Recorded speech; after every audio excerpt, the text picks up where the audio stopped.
Hello, all you hardcore boxing fans out there. How are you doing? It's Rusty from Poker's Corner, the biggest gob in sport.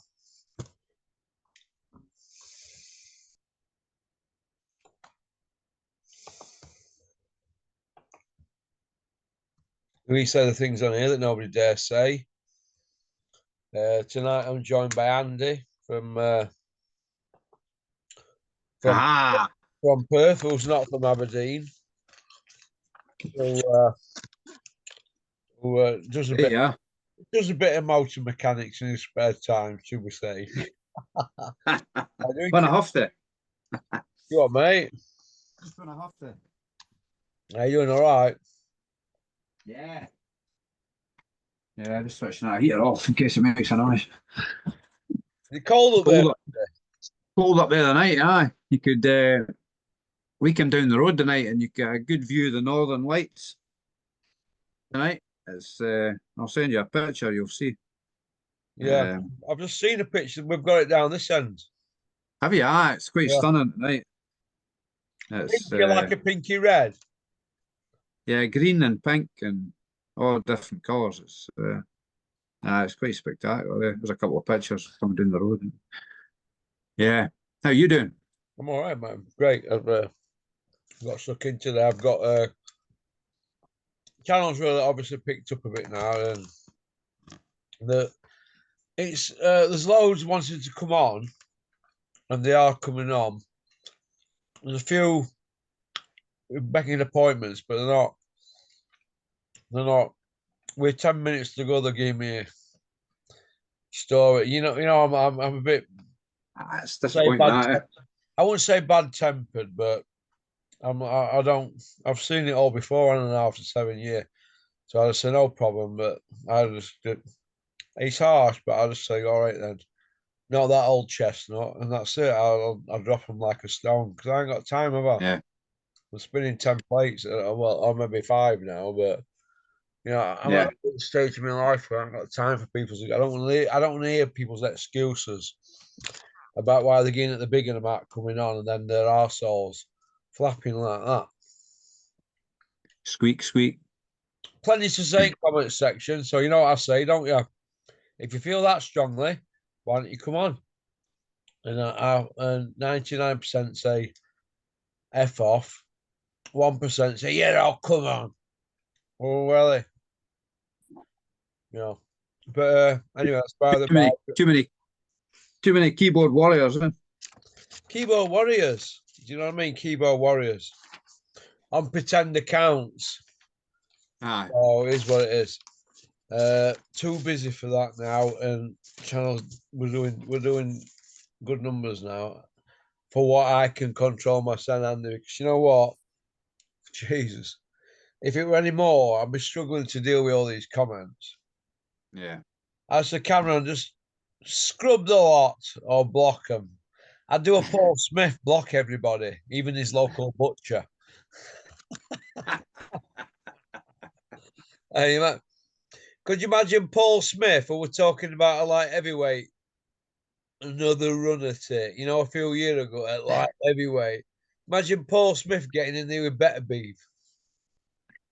Can you It imagine would that? Hey, be a massacre. Eh? hey, old Jim Royal getting in with better beef. Better Beef reminds me of Captain Black out. Remember Captain Scarlet, like the Thunderbirds things. He's a bit like him. He looks mean, eh? He's a mean badass. Mean old dude. Did you see him doing press ups on his thumbs? What is that about on YouTube? Hey. Something Oh, else, eh? only thing that's tougher than doing them on your prums on your prums. I've had a few beers. I know Jerry had a 4 pack of Guinness. Look at the state of me. That'd be that'd be that'd be before breakfast, wouldn't it? Back in the day. Now look at me, teetotaler, a 4 pack of Guinness. I'm on my knees. But only thing tougher though than doing press ups on your thumbs is doing them on your cock, innit?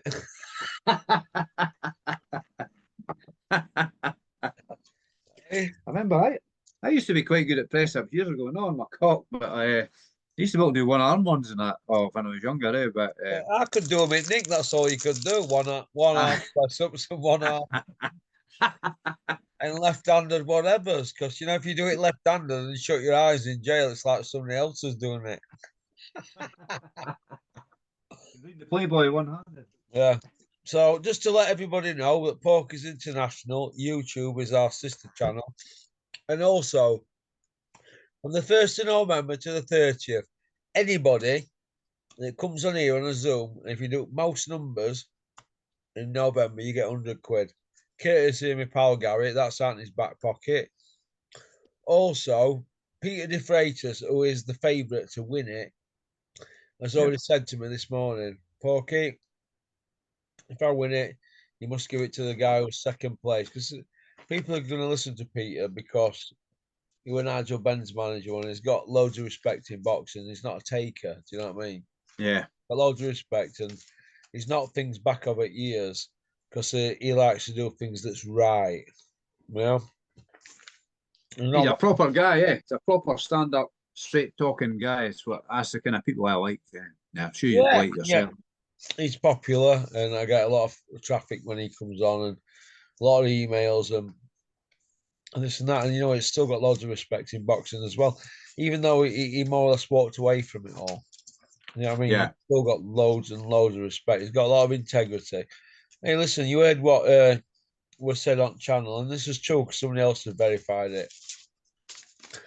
When not Conor McGregor, Conor Ben, when Nigel Benn were riding high, WBC champ, he had the Essex boys hanging out at back of him, didn't he? Yeah. And other people. And Peter were asked if he'd give up his bungalow on this near this villa or something in Tenerife. He went, well, I fuck. Do you know what I mean? Well, Nigel, could you give your bungalow up? No, I'm not for them. He's a stand-up guy. He does what's right. I've got a lot of time for him. I like him, so welcome on here anytime. And he said, look, if I win it and do up most views, just get to the next guy in line, Russ. So, and you just want my channel to do well, so that's good, isn't it? Good on him, man. Hey, Andy, you know, when you're a kid and you used to go shopping, you used to get 20 pence mix. Do you remember? Yeah. You know what I always used to want when I were in shop? How were they with my 10p mix or 5p mix? 5p mix. What can you get with 5p mix? 5 mojos. You want these cough candies? Remember cough candy twists? Yeah. It was a toss up between cough candy and rhubarb and custard and pear drops. I was like, oh, I went turmoil. You can't get cough candies down here. Well, I've got some. So it's a big. You get some. Remember sour plums? Did you get them? Do you? What? Sour plums are called. Sour plum. It's maybe a Scottish thing. They're wee green boiled sweetie, but they're quite sour, but they're nice. Huh? Yeah.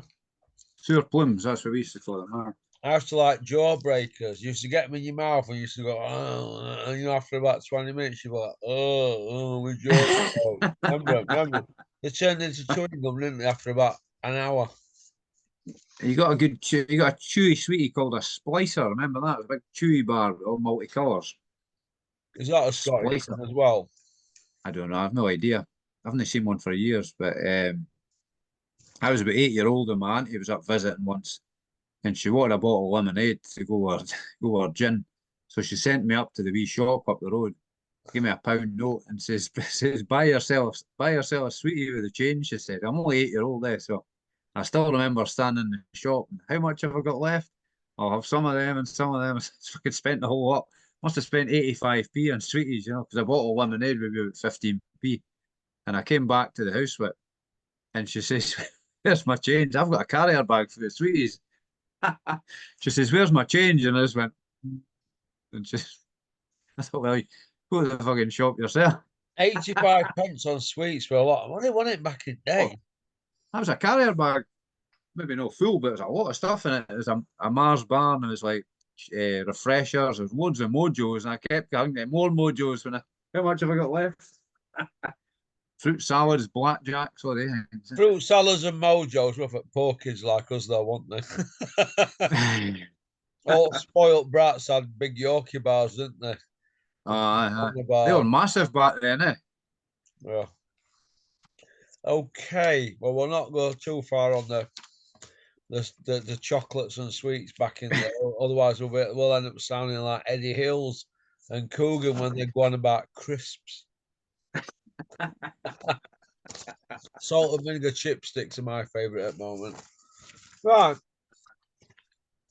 A lot's gone on in boxing in the last few weeks, and we're going to cover it tonight over a few parts. Right. I'm going to start with Anthony Yarde. Yep. Is his deal over with Bricktop, yes or no? Or is Bricktop just basically saying, look, your deal ain't over, and everybody's agreed to give Bricktop a slice of the cake, you know, Yeah. till he's happy to piss off? Do you think that's what's happened? I think that's what's happened, but to save face, he's probably not going to come out and say that's what's happened, does he? You know what Bricktop's like. And Bricktop don't want to be like somebody who's a ponce, does he, now at this stage of No, the game?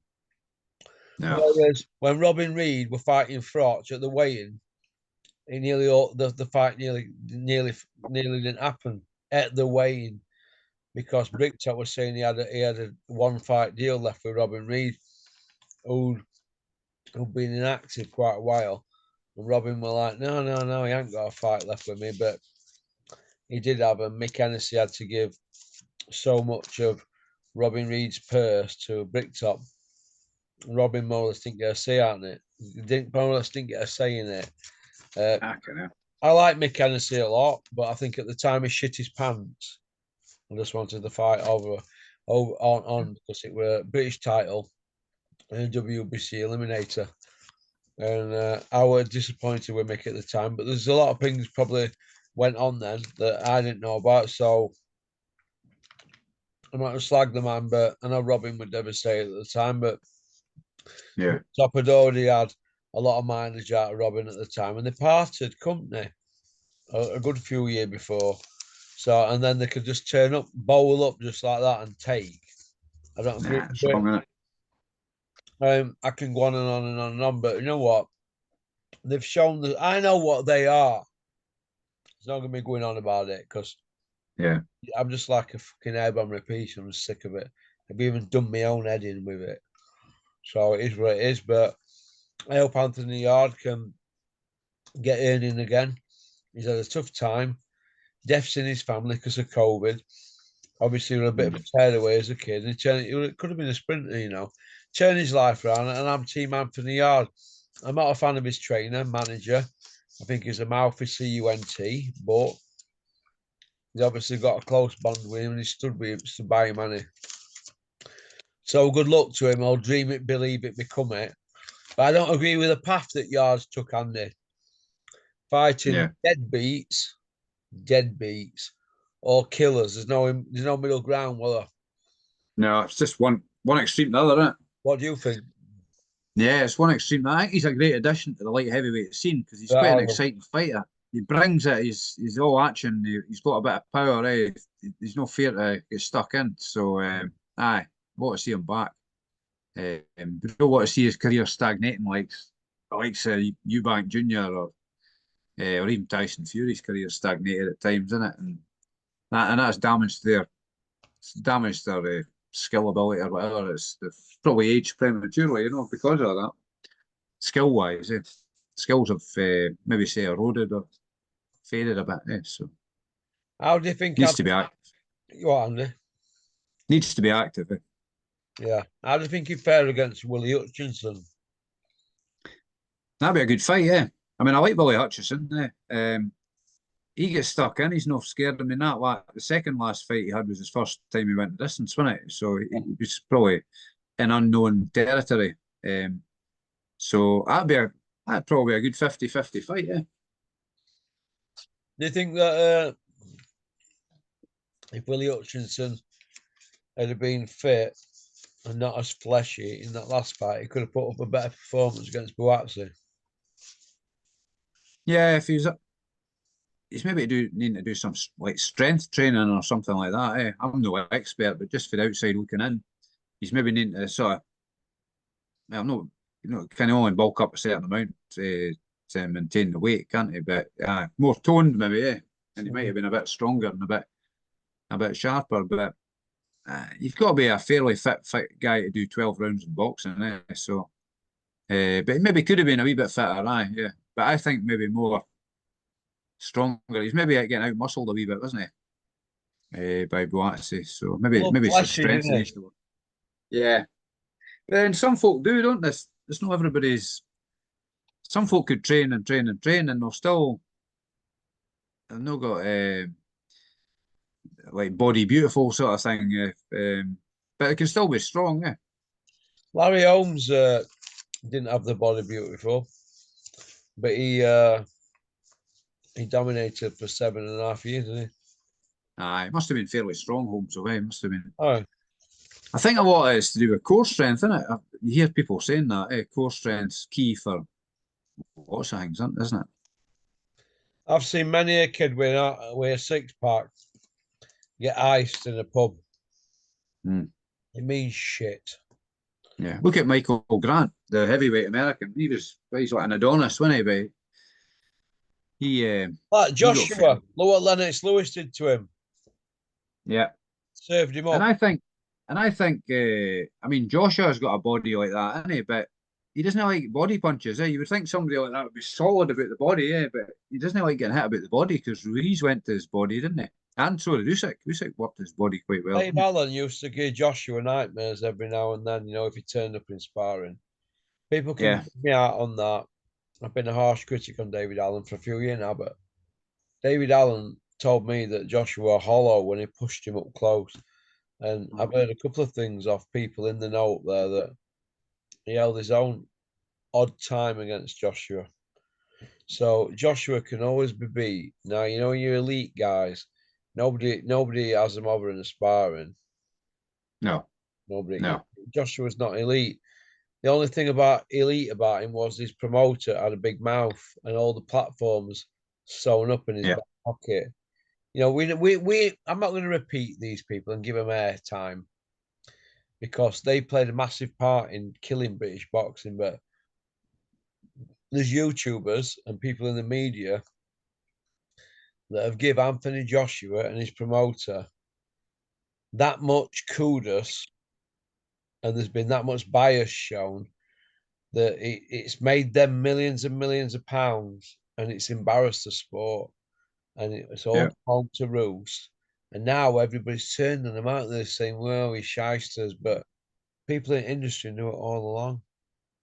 The thing is, they're not real media. They're just fanboys going along for the ride, aren't they? That's what it's like. They're not holding anybody to account the way they should be. Media should be holding people to account, asking proper questions. Carl you say was holding them to account, isn't he? Oh, aye, he's doing your job, isn't he? He's on our wavelength, isn't he? Yep. But if you saying you're being harsh on Dave Allen, I don't think you're really being harsh on him for the sake of being harsh on him. You're being harsh on him because you're frustrated by him, by wasting his talent. That's so. I would say it's constructive criticism you're giving him. You're not just being harsh on him for because you can see his potential because you obviously know him and that. I mean, I don't know him. Apart from watching him on the telly. But he's got potential there, and it's just wasted because of lack of dedication. If he took a leaf out of Usyk or Beterbiev's book, he would do well, wouldn't he? Well, when he lived at back of me. I was 76, he was number 62. And I'd see him come down Moathouse Way. I'd look. I said, got a pizza again. Do you know what I mean? I thought, well, what's he doing? Walking. He's got gym gear on. He's walking to gym, which is he used to walk from where he lived there all the time. He walked down to Steffi Bull's gym. And I thought, why is he not running it? And he always struck me as somebody who had a lot going on up here. I don't know if that's because of gambling addiction or whatever. But then Dennis used to tell me stories that he used to set about people at the gym and that, and be days where Dennis would be like mesmerized, and other days, not even turning up. How can people, multimillionaires like Dennis, Oh, I don't really speak much. They phoned me, him and Max phoned me over a week. I think Dennis were pissed. Max had been driving. I didn't even answer the phone. But the point I want to make is Dennis is not stupid. He'll only go so far with you. Yeah.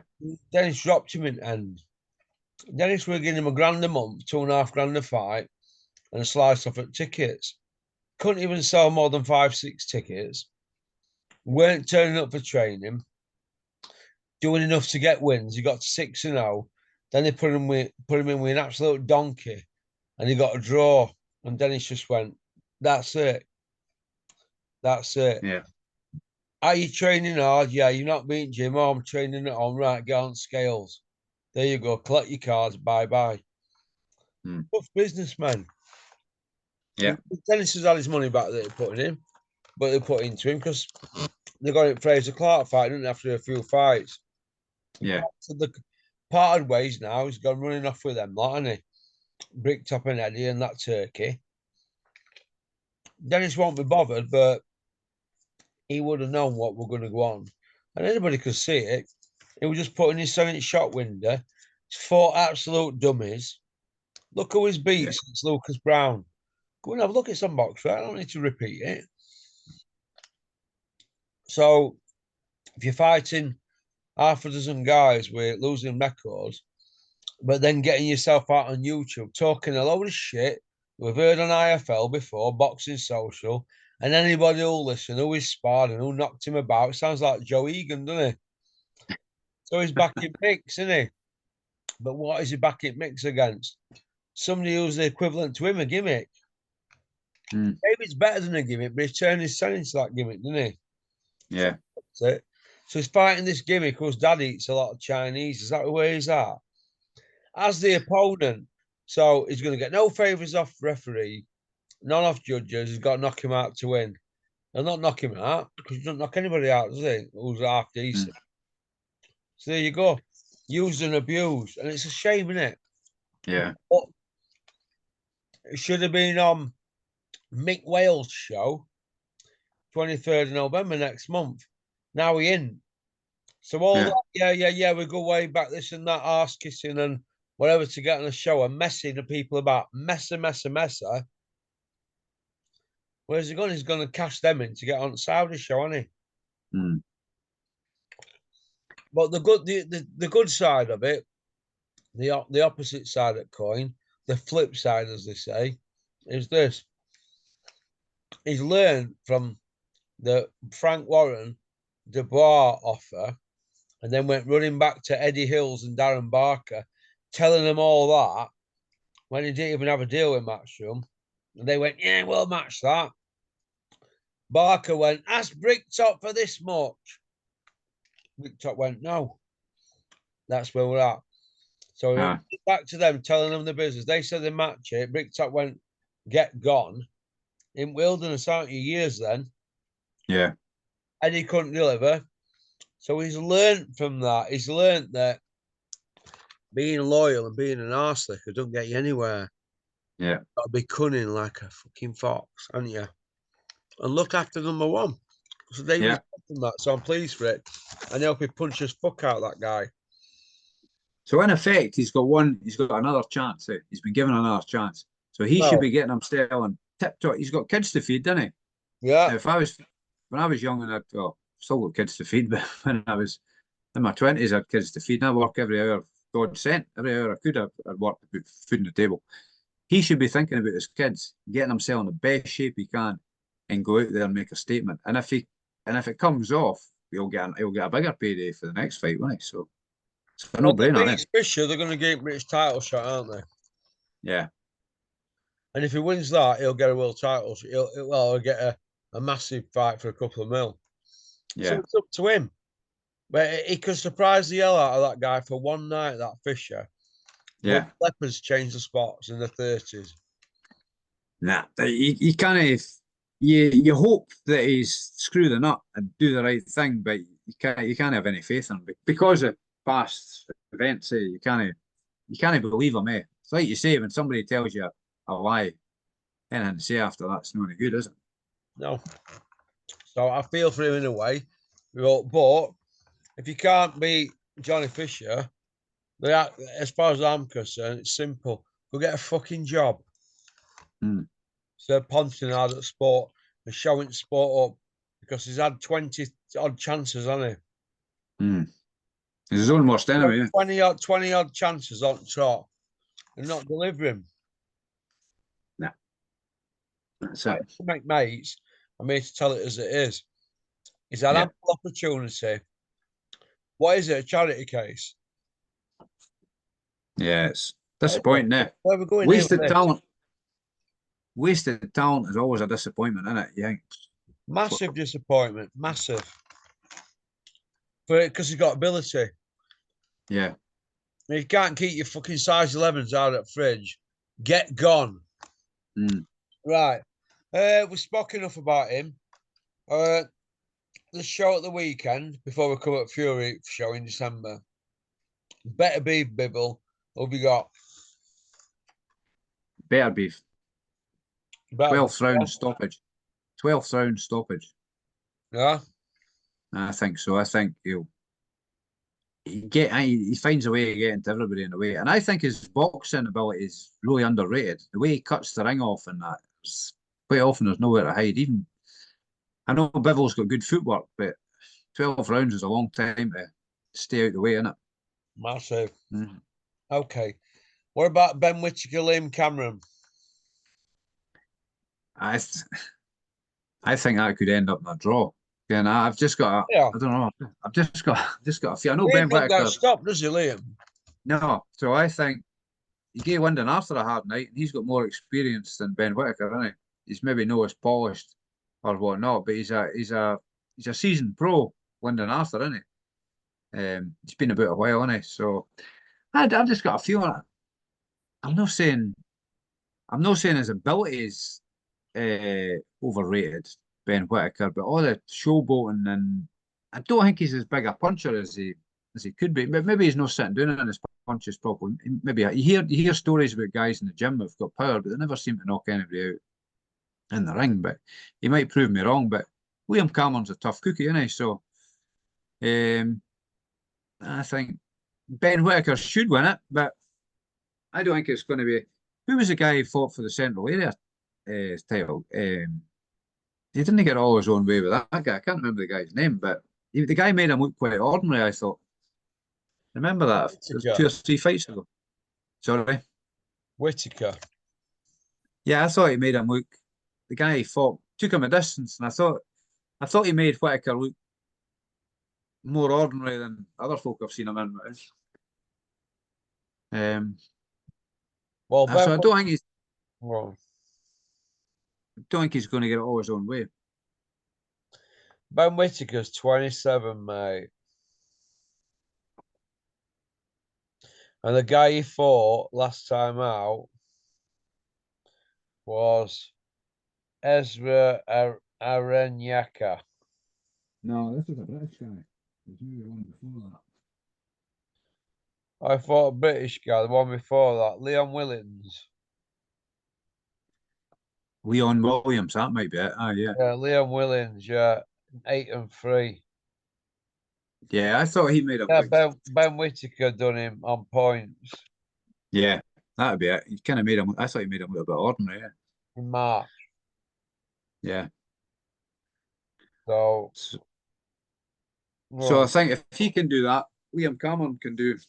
He might be able to do something similar or more. So you might find it. They'll no want not to give him. They won't want to give him a loss. Put it that way. So I think because he's a prospect, isn't he? So Liam's a bit of a stiff, though, to be honest, in my opinion. Never been stopped. But takes some right punishment. He just doesn't get stopped. Yeah. So I wonder if Liam's going to try and ride the storm out and then try and get him late on. Yeah. How was it, a 10-rounder? He doesn't say on box set, but you thought it'd be a 10-rounder, wouldn't you? The first 10-rounder for him. Yeah. You know what I mean? So we'll see. You'll probably hate to go Whittaker on points, but yeah, I'm not going to go for a stoppage because Liam's never been stopped, has he? No, and Whitaker doesn't appear to be a puncher there, so of any great note, anyway. Ian is not a big puncher at all, Ben Whittaker. In fact, some of these fights he's had on here on box rate have been at cruiserweight. Yeah. You know what I mean? Yes. Maybe it's because he's been fighting bigger guys, eh? A bit more resilient. Well, we're going to see, aren't we? But hey ho. Mhm. Do you want to go on to part 2, Andy? Yeah. Just give me 5 and I'll be right with you, mate. See you in 5 minutes. Pop, pop, bang. Okay, pal. Cheers. Join us on part 2. Don't forget Pokers International, our sister channel, and Smidow's channel, Boxing Now. All right. And Terry Chappendama's The Beautiful Podcast. Go on. Peace out.